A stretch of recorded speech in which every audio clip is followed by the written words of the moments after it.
So I wanted to talk about maternal care or maternity care in the context of there is a review going on. The Baroness Amos is doing a review of all these services. And perhaps just some numbers, first of all. Do you have any idea how many pregnancies there are in the UK every year? I always like throwing a number at you, see what you get to. 200,000? Well, I think the real answer is nobody knows. Do you know that from QI? Yes, yeah. Nobody knows. Yeah. In part because nature is very profligate and lots of women lose babies before they even know they're pregnant, so we don't really know. But it's something over 1 million. Wow. It's very big. Yeah. And something like 700,000 live births a year. Wow. Way more than I thought. Yeah. I mean, the estimates vary in terms of natural loss of babies early in pregnancy because, you generally, often you wouldn't know, but something like 20 or 25%, some people estimate it as. So it's very, very high. That's natural. Yeah. Not abortion. No, not abortion. That's people just losing babies, which is obviously, massively upsetting for those people who do know about it and are looking forward to a happy event.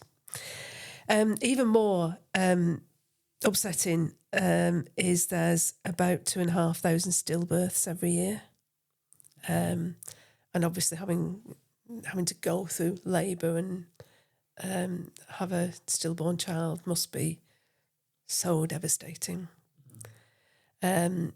Also, about 2,000 babies die in the first month of life, neonatal mortality. So that's still very high. So all of that is, it's really tells us something about, how much we need to consider and look at some of these issues and make sure that we can provide really high quality maternity services. I wanted to focus on one particular thing just because it's been in the headlines a lot. And this is the rate of maternal deaths. So this is women who die either during the birth or shortly after it. And obviously, this is a really tragic situation that families are in where they're looking forward to perhaps the most joyous event that might happen and they end up with the worst event that might happen. There are, over the 3-year period, 2022 to 2024, just over 250 women died in that situation. And, to say up front that it's not a numbers problem, it's a tragedy problem. And that's why I think we need to engage with it. So, something like 80 or 90 women a year die during or shortly after childbirth. And this is one of the things that Amos is looking at in this review. So she's looking more widely at all those other things like stillbirths and neonatal deaths, but this is one of the things she's looking at. And one of the things people might say is, what, another review of maternity care? Because there have been lots. You might think about there's some Morecambe Bay, Shrewsbury and Telford. There have been quite a lot of individual hospital trust investigations. But this is the first national one there's been for, quite a few years, I think about a decade. So I think it's important that it happens. And obviously we need to see what comes out of it. But on this, she's just issued the second of her interim reports. So she did a first report and now a second interim report, which is after having invited people to provide evidence. And I mean, if you can face it, it's worth reading. It's upsetting, but it shows some of the things that can and do go wrong. She's going to report back later in the year with her final report, but we've already getting some proposals coming out of what she's done already about what needs to change. So, in terms of why women die during or after childbirth, the biggest cause of death is blood clots. So there's a proposal that by 2027, all the hospital trusts have to introduce early investigation to find out whether a woman would be at higher risk of blood clots, so that they can provide, treatment in advance, so blood thinners and more monitoring to make sure that women don't suffer those kind of problems. Heart disease is the next thing, and these are often people who will already have some heart disease problems, but they may or may not know about it. And it's the extra strain that pregnancy puts on your body that makes those come out. So again, there's a proposal that there will be, for those who already know about it, there will be more specialist care for those women. And again, more monitoring to identify those women who might be subject to that. Perhaps really upsettingly, one of the big causes of maternal death, especially just after childbirth, is suicide. What they want to do is introduce more mental health assessment during pregnancy and afterwards. I think that's a good idea. I think it needs to be done sensitively because, I do think that when you are pregnant and when you have just had a child, I don't want anybody to take this in the wrong way, but I do think you are a bit mental, because that bringing that life into the world becomes such an important thing to you. And I remember when I had my first child, I just stayed awake all night just listening to him breathing, just to make sure he took the next breath. Not because there was anything wrong with him. He's a perfectly healthy baby, but your whole focus is absolutely on looking after that child. And I don't know, I don't play this card very often, but I don't think men can ever really quite grasp how that is, what that does to you and your the way that you prioritise things and the way that your life is. So, absolutely, let's have more mental health assessment, but let's make it targeted and sensitive to the things that women are going through. I don't want every woman who's lying awake every night listening to a baby breathe being told that she is, having some kind of mental breakdown, because I don't think she is. I just think that is the way that things are for you in that situation. The other things that women die of are things like stroke, sepsis, because obviously once you've had a lot of medical intervention, the risk of infection is high, hence high rates of sepsis. And bleeding, people, women just bleeding out.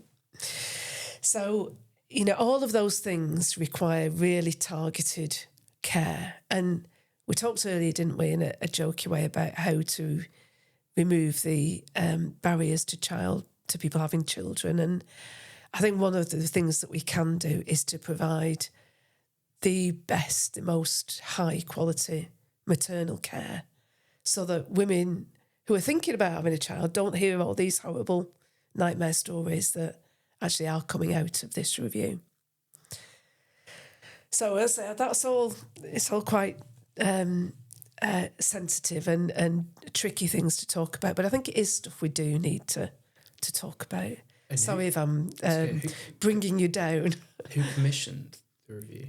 It's a government review, and as I say, it's in 3 steps. So she's going back to do more work before she comes out with final recommendations. But the work she's done so far, not just on maternal deaths now, but more widely, the recommendations that she's made. I mean, some of it seems like really obvious. So one of the things she said is that the quality of the estates, the quality of the hospital buildings is just very poor in some circumstances. So she has examples of, for example, they couldn't use one of the facilities because of the leak, because it was raining and the water was pouring in. So that part of the facility had to be closed down. Lots of examples of cases where maternity services are being provided in a building where there's inadequate toilet facilities and people have to walk a long way. And that's tricky when you've just had a baby. I'll tell you without going into too much detail. You need to have those facilities on hand. She's also identified some things like cultural issues, where there's a culture in some maternity facilities of insensitivity, I would say, and she's identified some areas where lead clinicians, the kind of culture that they're setting is not appropriate. And as in any organisation, culture is always set from the top, and if that culture is that you don't listen to concerns that are being raised either by patients or staff, then that's a problem, and that culture needs to be addressed. It's in every organisation. I think that's the thing that is the hardest thing to change, tackling culture. But so it's good that she's identified that. Things like inadequate staffing levels. So a lot of midwives were saying that in their evidence that the time given for antenatal appointments is too small, too short, and you need more time to build up a rapport and a relationship with people who are going to be mothers. And things like the balance of staff. So if you think about who provides the services, the medical services to a pregnant woman, it's nurses, it's midwives, it's doctors, it's radiographers. Thank you. There's two words, isn't it? Radiologist. Yeah. What's the difference now? I don't. Yeah. Might not be a word. But anyway, people who do the scans, and having the right mix of people available at the right time is not quite working. You probably won't be surprised at this one, IT systems. So, having a really big written case file where you can't make the connections between what somebody wrote 3 weeks ago because you haven't got time to read it. I think this is one case where you kind of think AI should be able to help with that. If we had proper, digitised and up-to-date patient records where, AI could be going through those and saying, oh, by the way, have you noticed that happened 3 weeks ago and that's happening now, and is there a connection? And not taking over from the medics, but prompting the medics to think about things that maybe they don't think about because they're not reading that thing that happened 3 weeks ago. So she's identified lots of these things that I think are perhaps not surprising. But hopefully, once she does her final report, there will be real action taken so that we can have that best quality service that is a way that does support us to help those people who do want to start families and build families. Well, you're optimistic. Do you not think that there's a chance that a review like this, it's similar to, do you remember the Cunliffe review of the water industry? And they said when the review started that the idea of nationalising the water industry was taken off the table. Yeah. And I worry that a lot of these reviews take place in a very small silo where any big changes that would need to happen are ignored. Yeah. And they just do some tweaking. And tweaks might be good. Yes. A lot of these things that you're talking about, they're probably more structural things within the NHS and outside of the NHS, and that we were talking before about policies that help people to start a family. It's all of these things play a role. And do you not think there's a chance that they will ignore those? I don't think any of this is easy. I think people like to pretend that you can come out with a review and you can say, bish, bash, bosh, do these things, it's all sorted. I think often some of those, it's something that people do all the time, don't they? They get a report and they say, oh, we accept that report in full and we'll implement it in full. And you kind of think, that can't be the right answer. No. There has to be a discussion and a debate about it. So, for example, one of the things that it seems that she's edging towards is the idea of providing more specialist maternity care. Now, if you do that, you're probably going to be providing it further away from home for most women. Yeah. So, if you have, for example, if you think about the Northwest, if you have a specialist Northwest maternity hub where perhaps women who've got prior heart disease conditions are sent, they'll be sent there from all around the Northwest. Yeah. And actually, when you're starting a family or building a family, you probably want those services near to home. And you can't resolve both of those things by one answer. So, I think if that is something that comes out of the report, there then needs to be more debate with the public about, this is why this recommendation has been made. We as government are minded to accept it, but what does everybody, what's the views? How do we engage with people to make sure we hear those views? And I think engaging on maternity services is actually quite difficult, because if you're in the thick of it, of receiving maternity services, you probably don't want to be going to a consultation meeting about maternity services. Probably got other things on your mind, You're decorating the nursery and you're choosing clothes and you're arguing about names and all those kind of things. You probably don't want to be involved in that. You're also carrying a human being inside you. Indeed, yeah. If you're not yet receiving maternity services, you're probably you don't really know what the issues would be for you. You don't understand how you're going to feel when you are pregnant. And later on, once you've finished your childbearing period, you probably feel that you're not the right person to engage. So, even how do you run that engagement, I think, is quite a tricky question. But I think these are all the things that we need to think about. How do we re-engage? How do we rebuild politics so that government and the people can understand more about what they want from each other? And, that's not a thing particular to maternity services. That's the thing more widely, isn't it? So we were talking in my local election campaign about the fact that when local politicians want to know what we, the public, think, they do these kind of consultation exercises where you fill in a form and you tick boxes. And often even the questions that they ask assume a certain outcome. Yes, exactly. And I've started so many of those, and I've started trying to answer the questions, and I kind of think, well, I can't answer that question because that assumes, I think, something that I don't think. Yeah, one recently was the empty homes consultation that Manchester City Council ran. And I was intrigued by it. It's sort of, I think you might have sent it to me, and it was a fringe thing that I hadn't really thought too much about. There are these empty homes in Manchester. There's not that many of them, to be honest. And I thought, well, who are the people that are responding to these sorts of consultations? How do they even know that they're happening? So I went along, and it was hard for me to actually find somebody to speak to. But they gave me a survey to fill in. And the first question was, which of these issues is the most problematic for you regarding empty homes? Noise on the street, houses not being lived in, or these four answers. And I thought, what if empty homes is no problem for me? Mm-hmm.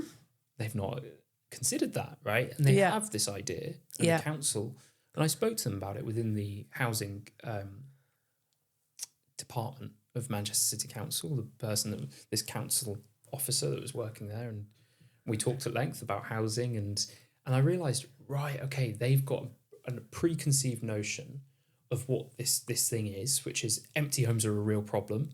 When they're struggling to house people in Manchester, we talked loads about the housing crisis, particularly in Manchester as a growing city, not enough homes for people. What should we do with these empty homes? Oh, we need to speak to the public and find out exactly why they're so frustrated with these empty homes, not questioning whether that's actually a problem in the first place. So, the consultations, I 100% agree with you. Yeah. So we've strayed a long way from the original topic, haven't we? But I think it's all helpful stuff. And I think, we need to have more things like town hall meetings again. We need to engage face-to-face with politicians locally. Not quite sure how we do that nationally. But I do think that political discussion and debate, we need to reinvent that in order to solve all kinds of problems that we face. I absolutely agree. We might disagree on the monarchy. We agree on this. I also think that when you're looking at this issue of the maternity care, I think it fits in a way it's really hard to understand what people want with the structures that have been developed over the last 40, 50 years, particularly with like the way the society has become a lot more digital. And it's hard to kind of have a cross-section of the public. Like, where do you find them? Right? Yeah. In the past, you'd have found them in certain places. And now we do a lot of that stuff online, and we don't go down to the post office and the butchers and all this. And so you want to create new structures and new institutions that enable people to really not just have their voices heard, because that's quite a political term, isn't it? Yeah. But like actually contribute. To blether on at each other. To what? Blether on. Okay. Scottish term, I think, blether. Talk. Is it blather?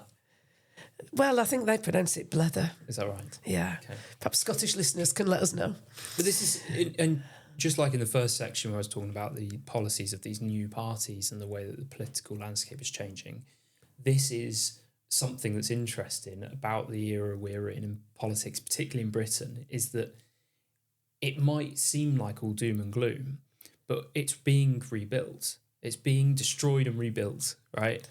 And it's, you can't change the course of history, but you can affect it, and you can ride the waves, if you like, and you can contribute to whether we do these things better in the future. And I think the idea of rebuilding new institutions and structures for people to properly communicate and figure out what people want from our governments, from our local government, I think is really exciting. Yeah, it is.